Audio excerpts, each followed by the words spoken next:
દાંપત્ય જીવન ત્યારે જ સફળ બને જ્યારે બંનેની વચ્ચે સમજણ હોય.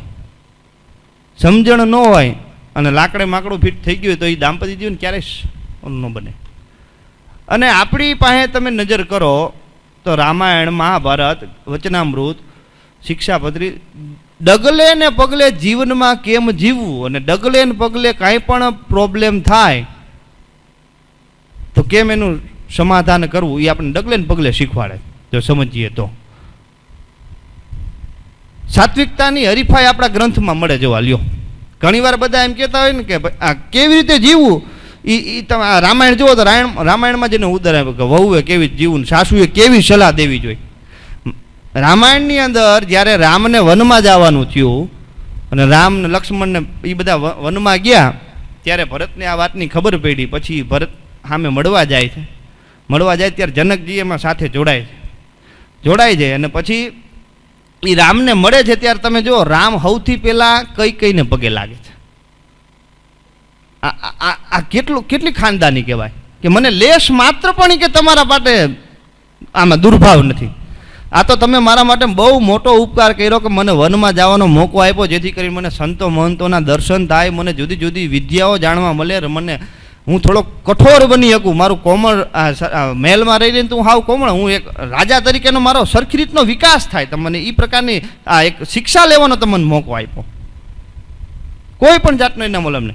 અને ત્યારબાદ જે જનકના પત્ની સીતાના માતાએ જે સલાહ આપી છે ને બધી બહેનોને, ઉર્મિલાને ને માંડવીને ને સુતકીર્તિને, એ છે ને આ ગાંઠો મારી લેવા જેવી છે. એને શું કીધું કે હવે 14 વર્ષ સુધી તારા જેઠ નહીં નથી એટલે તારા સાસુની અહીંયા ખૂબ સેવા કરજે. હવે 14 વર્ષ સુધી પિયર આવવાનું નામ ન લેતી અને 14 વર્ષ સુધી સતત અહીંયા રહીને આમની સાસુઓની સેવા કરજે. દરેક માએ દીકરીને આ સંસ્કાર દેવાની જરૂર. અને અત્યારની નકર અવરું કે ભાઈ પતિ નથી તો અહીંયા આવી આવજે ને પિયરમાં. આમાંથી જ બધી રામ જે પ્રશ્નો રહ્યા એ બધા ઊભા થાય. અને ઘણીવાર ઘણા લોકો એમ કહે છે કે ભાઈ રામે સીતાનો ત્યાગ કર્યો, બહુ ગળે ન ઉતરે એવી વાત છે. ઘટના શું બની હતી કહું, નાનો એવો પ્રસંગ 5 જ મિનિટમાં હું તમને કહી દઉં કે જ્યારે યુદ્ધ પૂરું થયું અને રામ રાજ્યની સ્થાપના થઈ અને રામે ખૂબ જ સરસ મજાનું આની સ્થાપના કરી અને બહુ સારી રીતે વહીવટ બધો ચલાવતા હતા. અને એનું ગુપ્તચર સંસ્થા પણ બહુ સારી હતી. ગુપ્તચર કોઈ પણ રાજાને જો સારી રીતે રાજ કરવું હોય ને તેના ગુપ્તચરો રહ્યા એ બહુ સતેજ હોવા જોઈએ. અને રામના પણ બહુ સતેજ ગુપ્તચર હતા. અને સમયાંતરે એ બધું જ નિરીક્ષણ કરતા. એમાં એક દિવસ બન્યું એવું અને ગુપ્તચરોની મિટિંગ રાખેલી રામે અને પૂછ્યું કે ગામમાં, તો કે ગામમાં આમ તો બધું સારું છે પણ એક તકલીફ છે. એમ કહીને ઓલો ઊભો રહી ગયો, બોલી ન શીખ્યો. શું? એ કે નહીં ને આમ તમારે કંઈ એવું કંઈ ચિંતા જેવું નથી પણ અમુક લોકો બહુ ન કરવાની વાતો બધી કરતા હોય છે. એટલે રામ પોતે વેશ પલટો કરીને જાય છે, શું વાતો કરે છે મારે સાંભળવી છે.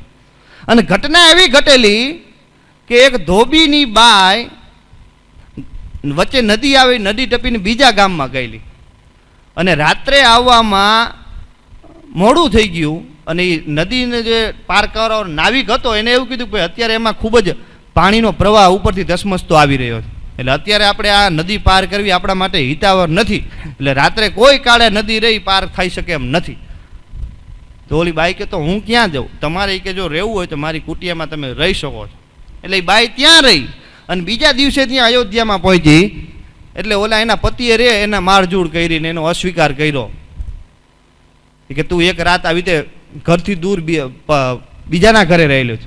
એટલે ઓલી બાઈએ સીતા માતાનો દાખલો આપ્યો કે સીતા માતા તો એટલા સમય સુધી બહાર રહેલા હતા તોય આપણા રાજા રામે એનો સ્વીકાર કર્યો, તો તમે મારો સ્વીકાર કેમ ન કરો? આ વાતને લઈને બધા ગામના લોકો છે ને ખટપટ ને અમુક એની ચર્ચા કરતા. અમુક લોકો રહ્યા ને ખટપટિયા હોય, ખટપટ કરવા જ જન્મમાં હોય. એ 5-7 જણાને અંદરો અંદર બજાડે ને ત્યાં સુધી મજા ન આવે. એ કે વાત તો એની સાચી છે ને, એ કે ઓલા ધોબીની કે આવી રીતે તો આમ કરે તો બધી બાયુ રહી આવી રીતે સીતા માતાનું ઉદાહરણ લઈને ગમે ત્યાં જાય કોઈ એને કહેનાર કોણ? એટલે બીજો કે તો શું કરવું જોઈએ કે આમ સીતા માતાનો એ કે ત્યાગ કરવો જોઈએ રામે કે, નકર તો એ કે તો જ દાખલો બેસે ને કે નકર તો આવી તો ગમે એ બાયુ કે આ બધી સ્ત્રીઓ એ કે અવરા માર્ગે ચડે કે ગમે ત્યારે જઈને સીતા માતાનો દાખલો આપે કે આટલા ટાઈમે પાછા આવ્યા તોય રામે સ્વીકાર કર્યો હતો. રામ સાંભળીને બહુ દુઃખી થયા કે મેં આ પ્રજા માટે આટલું બધું કર્યું ને આ પ્રજા આવી વાતું કરીએ કે ભલે અમુક જણા કરે, પણ અમુક જણા અયોધ્યામાં આવવા નીકળે કે બહુ દુઃખી થયા. છતાં એને આવીને રાજ વ્યવસ્થા વ્યવસ્થિત ચલાવતા હતા. એમાં કોઈ એને એની માનસિક સ્વસ્થતામાં કોઈ ફેરફાર નહોતો. પણ જ્યારે એકલા હોય ને ત્યારે બહુ, અને સીતા માતા એને જોવે. એટલે સીતા માતા આવીને એને વાત કરી કે રાઘવ શું ચિંતામાં છો?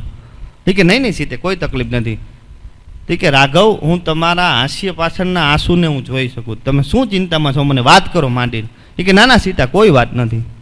એટલે સીતા માતા સમજી ગયા કે આ કોઈ ગંભીર બાબત હોવી જોઈએ, નકર મારા રાઘવ આટલા ચિંતિત ન હોય.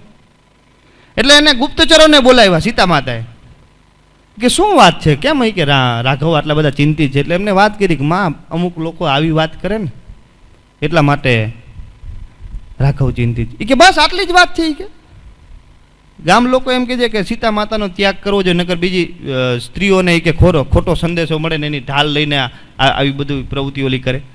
એ કે એમાં શું છે કે હું પોતે વહી જાઉં. સીતા માતાનો રામે ત્યાગ નથી, કે સીતા માતા પોતે તૈયાર થયા હતા કે હું પોતે જવા માટે તૈયાર છું.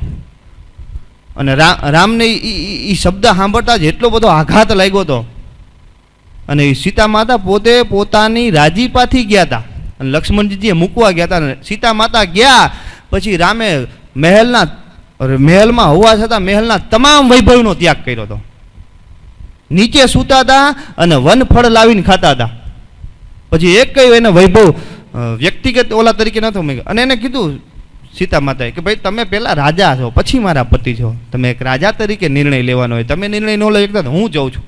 અને સીતા માતા પોતે ગયા હતા. અને ત્યાં હજી આ વાત પતતી નથી, થોડોક સમય થાય છે અને જનક રાજા ત્યાં આવે છે. અને રાજા રામ બહુ દુઃખી થઈ જાય કે હું આમને શું મોઢું દેખાડીશ, હું આમને શું કહીશ, હસ્તપ્રત થઈ જાય છે. ત્યારે જનક રાજા આવીને ખૂબ જ સ્વસ્થતાથી એમને પ્રણામ કરે છે અને એમ કહે છે કે રામ, મને હજારો ભવ સુધી સીતા જેવી જ દીકરી મળજો અને મને હજારો ભવ સુધી તમારા જેવો જ જમાઈ મળજો. રામ કે શું વાત કરો છો, મેં તો તમારી દીકરી ઉપર કેટલો જુલમ કર્યો. એ કે રામ, તમે એવો ખોટો કોઈ બોજો ન લેશો, મને મારી સીતાનો પત્ર મળ્યો. સીતા માતાએ વનમાં રહીને જનક રાજાને પત્ર લખેલો કે મારા જવાથી રાઘવ એકદમ અંદરથી તૂટી ગયા છે, એટલે તમે ત્યાં જઈને એને સાંત્વના આપજો, એને હિંમત આપજો. એટલે હું તમને બસ તમને મળવા માટે જ આવ્યો છું. તમે સીતાને લઈને કોઈ મન ઉપર બોજ ન રાખશો. સાચી ઘટના આ છે. હવે આમાં તો આપણે કોને મહાન ગણવા? રામને મહાન ગણવા, સીતાને મહાન ગણવા, કે એટલા ઉદાર એના પિતા જનક રાજાને મહાન ગણવા? કોને મહાન ગણવા? આ જો સાત્વિક સ્પર્ધા કહેવાય. તામસિક સ્પર્ધા હોય, રાજસિક સ્પર્ધા હોય. દુર્યોધનને આ બધા વચ્ચે રાજસિક સ્પર્ધા, તામસિક સ્પર્ધા હતી. આ એક મૂલ્યોની હરીફાઈ, ખાનદાનીની સ્પર્ધા છે. એટલે મારો કહેવાનો મતલબ કે આપણી પાસે જ છે, આપણા ગ્રંથોમાં બધું જ આપણને જીવન કેમ જીવવું ને એક એક વસ્તુનું આપણને માર્ગદર્શન મળે. માત્ર બસ એમાં આપણે જોઈએ તો. એટલે કહેવાનો મતલબ, સમય થઈ ગયો છે, વિશેષ કંઈ વાત નહીં કહેતા કે ભાઈ આપણે આપણા ધર્મગ્રંથોનો બધાનો અધ્યયન કરીએ અને એના મૂલ્યોને જીવનમાં ઉતારીએ અને સંતોની સમીપમાં રહીને એમની પાસેથી સતત અને સતત જીવન કેમ જીવવું એની જડીબુટી મેળવતા રહીએ. અને આપણે આજે એક નાની એવી ભેટ આપણા સદગુરુ રામસ્વામીને આપણે આપવાની છે. આપણે બીજું શું આપી શકીએ? અને એ સ્વામી આપણી ભેટ લઈને શું લઈએ? આપણે શું આપી શકીએ? પણ આપણે એક 5 વ્રત લેવાના છે. પહેલું વ્રત એ કે આજથી આપણે ક્યારેય પાણીનો બગાડ નહીં કરી. ખોટું ક્યાંય પણ પાણી જાતું હશે તો આપણે એને પાણીનો બગાડ અટકાવશું. આપણે એક વચન લઈએ અને આપણે એ સ્વામીને ભેટ કરીએ. કારણ કે તમે જો આપણે પાણી 24 કલાક ચાલુ એટલે ગમે એમ નળ ખૂટા હોય. આ લાતુરમાં બધે અમુક જગ્યાએ ટ્રેન મોકલવી પડે છે અત્યારે પાણીની. નજર કરો. એટલે આ દેશભક્તિ જ છે. આપણે કંઈ હવે કંઈ લડવા જવાની આપણે જરૂર નથી. જે આર્મીમાં હોય જ ત્યાં એમને સૌભાગ્ય. આપણે માટે કંઈ દેશ માટે હવે આપણે મરી શકવાનું કંઈ સૌભાગ્ય આપણે પણ આ તો કરી શકીએ ને. બીજી એક વસ્તુ કે આપણે બને ત્યાં સુધી થાળીમાં કોઈ પણ અન્ન વધવા નહીં દે, અન્નનો બગાડ નહીં કરીએ. એક આપણે આ પ્રતિજ્ઞા લઈએ. એક હોટલની અંદર દરરોજ સ્વામીજી લખાય છે કે ગઈકાલે આટલું વેસ્ટેજ ગયું.